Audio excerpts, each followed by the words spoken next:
Bom dia, pessoal. João Carlos Ferreira aqui, mais um dia aí, batalha. Vamos para mais um dia aí de inspeção de fábrica.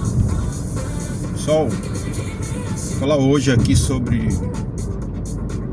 uma situação aqui.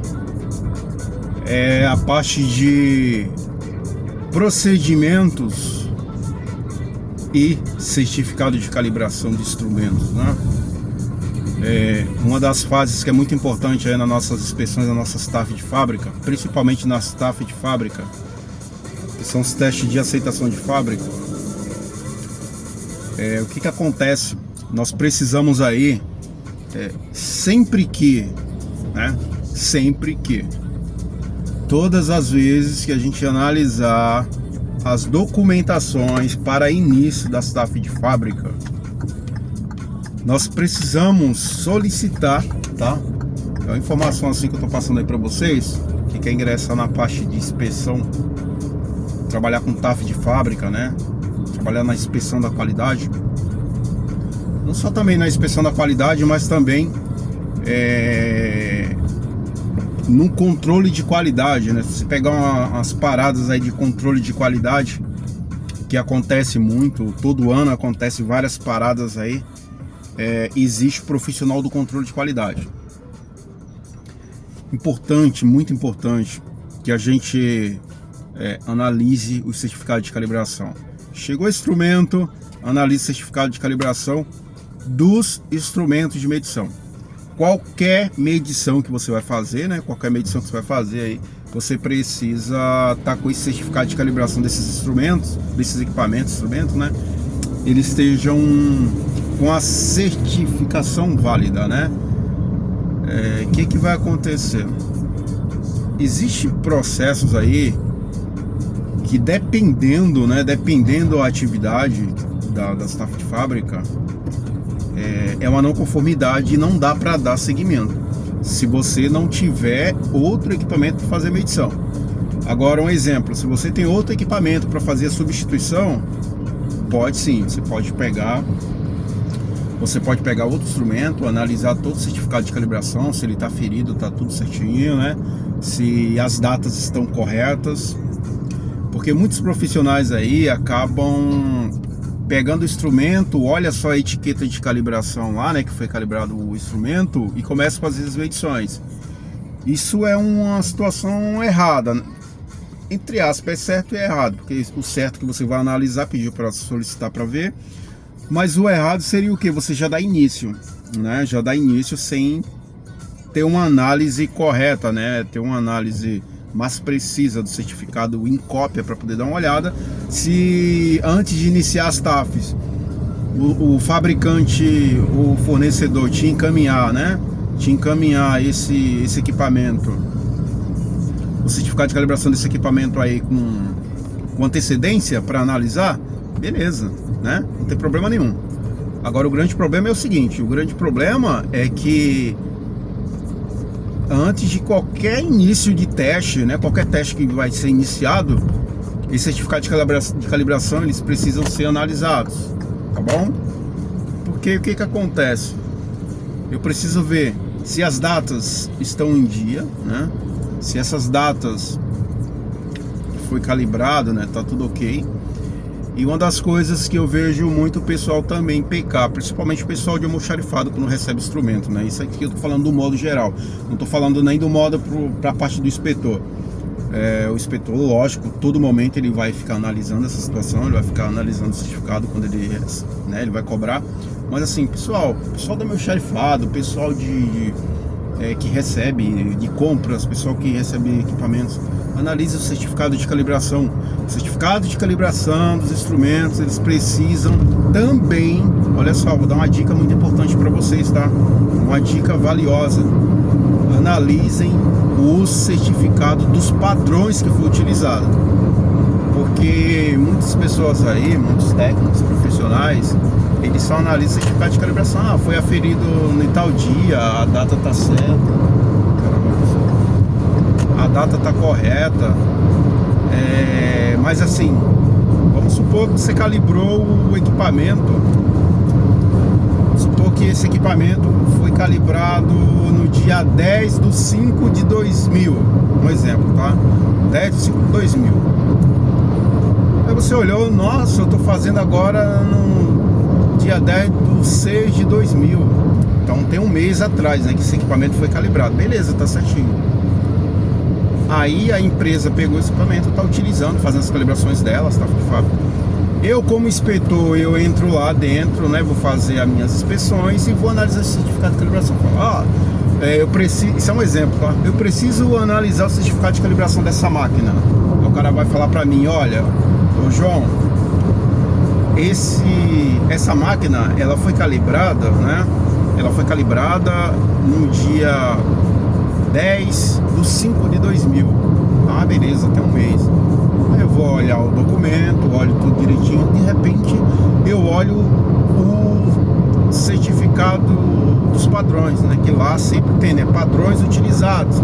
Os padrões utilizados, eles precisam ter rastreabilidade. E eles precisam tá registrado na rede brasileira de calibração, o método, tudo certinho, do laboratório acreditado, credenciado, dependendo do que for.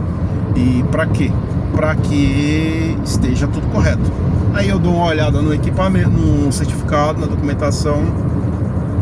Aí vejo que os padrões que foram utilizados, né, para calibrar o instrumento do fornecedor lá no dia 10/5, ele venceu no dia 1º do mês 1/2000. Então, olha, ele não tem calibração válida, né? Então, o padrão que ele utilizou estava vencido na data que calibrou dele. Então, assim, pessoal, já peguei isso, tá? E muitos profissionais não se atentam para isso. Muitas situações eu já peguei, muitos profissionais não se atentam para isso. Primeira coisa, esquece teu certificado de calibração. Esquece de uma maneira, que eu tô falando assim, de uma maneira assim mais importante. Vai primeiro nos padrões. Porque o que acontece? Se os teus padrões, o padrão, né, da empresa que calibrou o seu instrumento, não tiver válido, você não tem garantia de nada. Não é válido para nada, tá? É por isso que, indiferente de que o equipamento foi calibrado, eu solicito, né? Eu solicito aí para que eles encaminhem os certificados dos padrões. Porque tem muito laboratório aí que ele não tem se ele manda para um laboratório, ele calibra com aqueles padrões, ele tem os padrões deles que são rastreáveis, né, pela RBC. Aí às vezes emite um certificado de calibração que ele não tem rastreabilidade pelo RBC. Se você buscar pelo certificado que eles fornecem, você não consegue rastrear ele. Você consegue rastrear os padrões que foi utilizado, né? Os padrões que foi utilizado para calibrar. Aí, obrigatoriamente, nós precisamos solicitar a cópia dos padrões e eles são obrigados a entregar, tá? Porque isso aí é certificação, é normativo, então a gente precisa apresentar o nosso cliente final. Quando a gente tem um cliente final que ele tem um corpo técnico da parte de gestão da qualidade que ele exige muito, né? E isso é bacana. Eu gostaria muito que todas as empresas tivessem um corpo técnico, pessoal de engenharia de qualidade aí, que pegasse forte, a fundo assim as informações, né? Solicitar para as empresas. Porque às vezes você vê que o pessoal é relaxado, às vezes está nem aí. Eles estão nem aí se assina, às vezes não lê, né? Agora, quando você tem um sistema de gestão integrado mesmo na empresa, você tem um sistema que valoriza bastante, né? Verificar todas as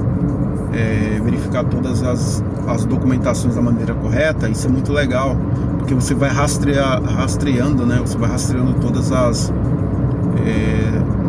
possibilidades de houver um erro, né? Se tiver um erro ali, você está com um equipamento aí instalado por muito tempo e você está com ele aí foi testado com equipamento descalibrado, um equipamento que não tem validade de certificado de calibração, isso aí pode influenciar bastante aí se acontecer algum sinistro, alguma coisa grave que venha acontecendo no teu sistema operacional, né, o sistema na empresa, se acontecer a parte de seguro, né, acontecer algum sinistro também, isso vai ser perigoso para a empresa, para a fábrica, sei lá o que for, porque o que acontece? A primeira coisa que o pessoal que trabalha com isso aí, o pessoal vai olhar todas as documentações, porque na maioria das vezes, muitas empresas, para ter aquele jeitinho, eles acabam colocando para debaixo dos panos, né? A parte de documentação apresenta só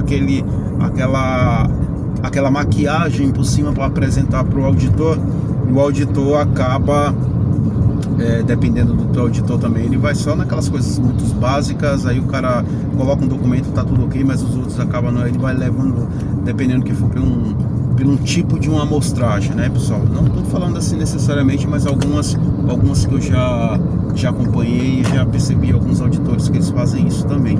E dependendo, a gente sabe, né, com o nosso país como é que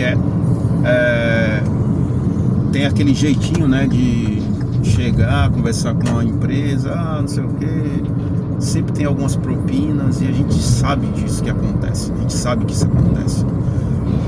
Mas assim, nós como profissionais somos responsáveis, né? Nós somos responsáveis por ter ética profissional e indiferente da empresa, seja da empresa que você está trabalhando como CLT, seja da empresa que você esteja trabalhando como prestador de serviço PJ, seja como for. Antes de tudo, isso é um conselho, tá? Antes de tudo, seja profissional, seja ético, né?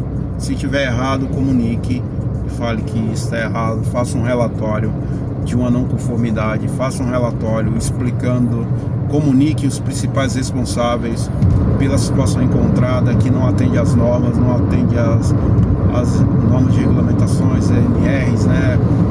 Não atende os procedimentos internos, não atende manuais operacionais de equipamento, sei lá o que for, não atende, né? Porque o que vai acontecer? Se você não comunicar essas informações, o culpado é você, porque você é o responsável para poder estar analisando essas documentações. Então assim, pessoal, todos nós que trabalhamos com a parte de gestão de documentação, porque o inspetor de qualidade, elétrica, instrumentação, automação, mecânica, ele é um gestor também, né? Então ele trabalha muito com documentação. Precisa saber de gestão, precisa saber de documentação, precisa entender, né? Precisa entender o que tem que ser feito, o que pode, o que não pode, né? O que é aceitável, o que não é, o que é válido, o que não é. Então assim, e se você passar por uma situação que precisaria comunicar, né, ao seu gestor, ou à sua empresa, ao pessoal da engenharia, e você não comunicou, você é o principal responsável, tá? Então, não se preocupe se alguém vai te chamar de chato. Eu já tô acostumado há muito tempo, pessoal. Lá vem o chato, lá vem um cara que a gente olha tudo, quando ele chega já vê um erro. Então assim, que a gente como inspetor, que trabalha, né, na função de inspetor, em alguns momentos aí, nós precisamos ter os olhos de águia, né? Igual fala, né? O pessoal fala, caramba, tem um olho de águia. Mas não é isso não, pessoal. É porque o nosso nome, né? O nosso registro, né? E assim, a nossa empresa tem um nome a zelar. Então assim, você tem que ser espelho, né? Você tem que ser um espelho para todo mundo aí, para que as pessoas olhem e falem assim, caramba, eu me espelho nessa empresa, essa empresa trabalha da maneira correta, esse profissional ele atende todas as exigências de normas, né? Trabalha dentro das normas, e isso é muito bacana, né? De você ter esse feedback às vezes do teu cliente também. E assim, você tem que fazer tudo da maneira correta. Não faça gambiarra, não faça jeitinho. A empresa, dá pra fazer. Cara, se tiver errado, não faz. não faz. Se tiver errado, não faz, né? Não faz porque, como diz a história, a corda sempre se rompe pro lado mais fraco, tá bom, pessoal? Então assim, isso é só uma orientação para vocês, tá? Para vocês estarem cientes do que pode acontecer se caso acontecer algum sinistro, alguma coisa desse tipo, beleza? Valeu!